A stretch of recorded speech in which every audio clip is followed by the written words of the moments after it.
আমের সিজন চলছে আর আমাদের বাড়িতে আমসত্ত্ব দেওয়া হয়নি এমন খুব কম বছরই গেছে।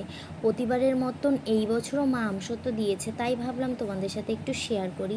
সবার প্রথমে আমের পেছনটিকে কেটে বাদ দিয়ে খোসা ছাড়িয়ে নিয়েছে, বাকিটা পুরো বের করে নিয়েছে। তারপরে হাতের সাহায্যে আমের শাঁসটি বের করে আলাদা করে নিয়েছে। তারপরে একটি ছেঁকনির সাহায্যে ছেঁকে নিয়েছে।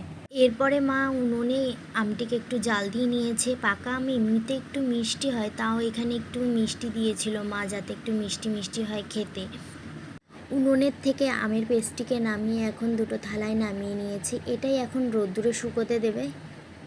মা এখানে আমসত্ত্বের ওপরে মশারি দিয়ে দিয়েছে, যাতে কোনো পোকামাকড় যেন এর ভিতরে না ঢোকে, তাই মশারি দিয়ে দিয়েছে। দেখো, আমার প্রিয় বন্ধুরা, আমসত্ত্ব কারা কারা পছন্দ করো, আর আমসত্ত্বের ভিডিওটা তোমাদের যদি পছন্দ হয়ে থাকে তাহলে অবশ্যই লাইক কমেন্ট করতে ভুলবে না কিন্তু।